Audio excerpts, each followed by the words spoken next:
因为呢，泰我预算我啊， วันนี้ก็มีฉบับภาษาไทย 你们也去搞钱嘛，现你的嘛我， เป็นวันที่มีความยินดียิ่ง 所以说提子那个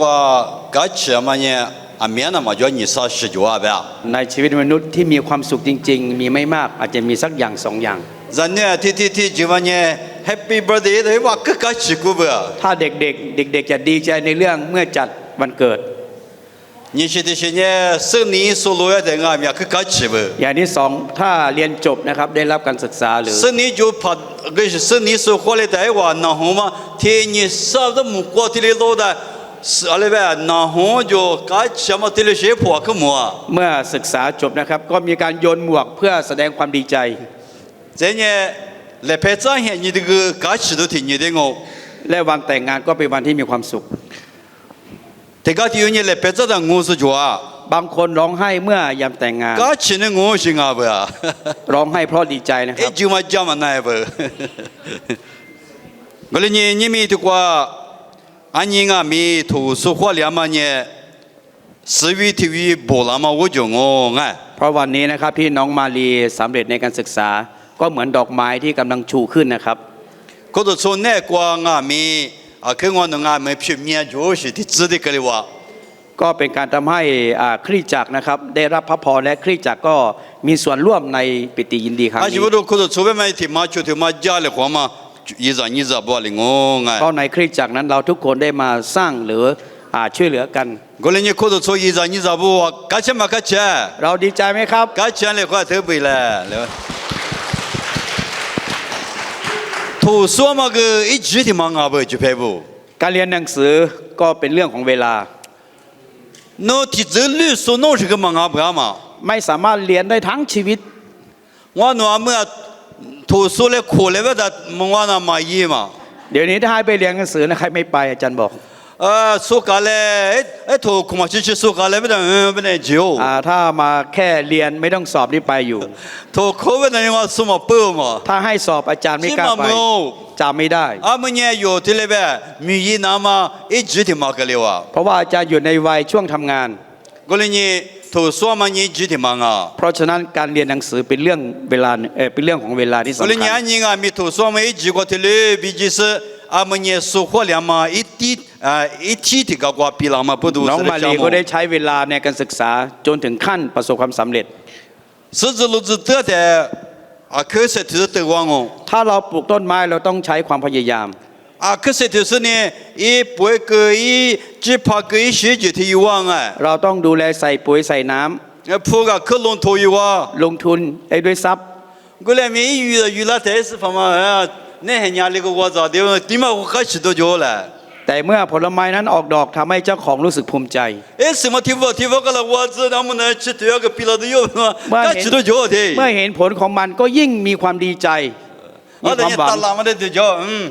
搞老个活动啊，没嘛我沟通啊，别的嘛。有一那么明天嘛，有拖拉给的嘛，一句就了我搞起哇。 ทำให้ผลผลิตนั้นทำให้คิดถึงธุรกิจหรือการงานต่างๆได้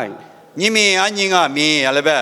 图书路是你可不提早起那么，俺们去个个，提个个那么一直过去 เพราะ 哇。 ฉะนั้นวันนี้น้องอาลีเรียนจบ แต่ก็ต้องก้าวต่อไป 过来呢，我那可多错俺们，那花两嘛不多，可你过去哇，搞起哇。 เพราะฉะนั้นที่อาลีได้เรียนจบนะครับคริสตจักรเราก็ภูมิใจ 我那可多错俺们，那这个国不大不个一家嘛，我办没那别个，而且是什么我国家嘛就都打电哦。 ถึงแม้ว่าคริสตจักรไม่ได้ช่วยเหลือทั้งหมด แต่คริสตจักรก็ได้ที่ฐานเผื่อสม่ำเสมอ 过了那么生活过过我搞不拉过去哇， ผ่านมาเมื่อ 15 ปีอาจารย์ได้ไปที่กาวิละ 过过一图做的嘛不大。 อาจารย์เห็นตัวหนังสือเขียนไว้ว่า 明年是那个明年你们都俺老不大， สติปัญญาบนโลกนี้เป็นแสงสว่างของโลก 哎，他妈个嘛就嘛大嘛哦， นี่ก็ไม่มีไม่ได้ 过来呢，这题有啥子？你们这题嘛呢？明年过五十的时候嘛呢，你们都他妈的俺是哇。 การที่เรารู้จักพระเจ้าเป็นแสงสว่างของเราเหมือนกัน 过来呢，花过的提不挂米鱼耶，哈提不挂米鱼呀 เพราะฉะนั้นก็มีสิ่งสำคัญในเรื่องการดำรงชีวิต สิ่งสำคัญในเรื่องของฝ่ายวิญญาณ 过古里年阿姆是所罗伊是迷雾都那么阿嘛不多。 เพราะฉะนั้นวันนี้อาลีได้สำเร็จแต่ก็กำลังเข้าสู่การทำงาน 古里米所多些那么呢，师傅那马就拉都这么大。 ก็อย่าไปคิดว่าเรียนจบแล้วทำอะไรก็ได้ไม่มีปัญหา 可了多年，我都阿拉伯门嘛头先嘛就拉吧，他都讲。 อย่าคิดว่าไม่มีอะไรทำให้ปวดหัวหรือทำให้ไม่สบายใจ 所以嘛，客户那年客户很多就拉。 ยิ่งเรายิ่งโตเรายิ่งเหนื่อย 古里米乌啥子，那年乌啥的行里包的，有亚嘛瓜个，来十多年乌啥里有的，一家是花里巴拉 แต่ 啊。 ลูกของพระเจ้าเมื่อเราวางใจในพระเจ้าพระเจ้าจะเป็นผู้กระทำให้เราสำเร็จ 古里你们可多错不啊？米假其实，这里边知道有妈妈不多，一几年，弄不多乌啥的项目都知道啊哇。 ที่เรามีงานวันนี้นะครับก็อยากจะขอบคุณพระเจ้าเพราะอาลีครับ 古里你们可多错不啊？米假其嘛比提出啊，这么多人，个多提了价格，他妈个得着啊。 ก็มีสิ่งเล็กๆน้อยๆจากคริสตจักรที่สามารถทำให้เราระลึกถึงกันได้ 古里你安尼啊米来说他妈可有家那么比有价格大嘞。 ก็ขอเชิญน้องมาลีนะครับที่จะได้รับเกียรติให้เกียรติในการรับ 哎，跑的时候都讲哦，你们年历个谁嘛就啊 ใครอยากถ่ายรูปก็ถ่ายได้นะครับไม่มีลิขสิทธิ์ ，copyright 嘛就啊。 ไม่มีคนมาตรวจนะครับ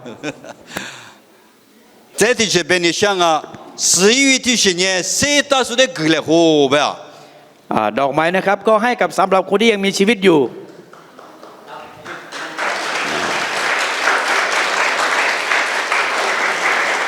11年你嘛刚启动啊哇？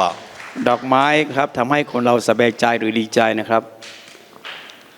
俺们个主要是呢，个个嘞。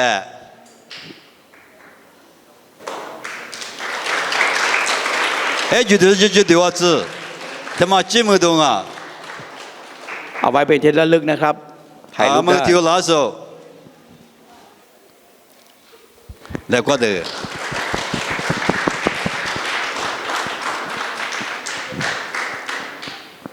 去项目啊！ ขอบคุณนะครับ 俺们主要是啊，对，主要 ยัง 是 มี 啊。 ครับยังมีอีก 哎，就对我子。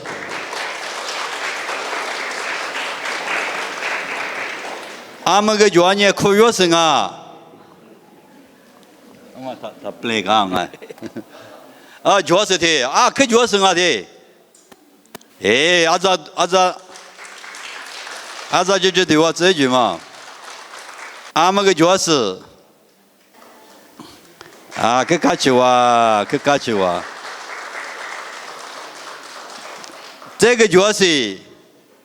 他妈的历史嘛，具体那个哪不的，他妈的历史就对我子嘛，我他妈我呢，就对我子，哎呀，可搞球啊，可搞球啊！那边说的体育主要是，拍技术别去他妈主要什么都的，主要是不，主要是的，慢慢的主要是的。โอ้ก็จะว่า คุณแม่ให้ด้วยความรักของคุณแม่นะครับ โอ้กัจจินีเอ้电话ว่า这对吗阿扎伊电话ว่าก็จะว่าอีมามาเนี่ยนู่นเนี่ยบี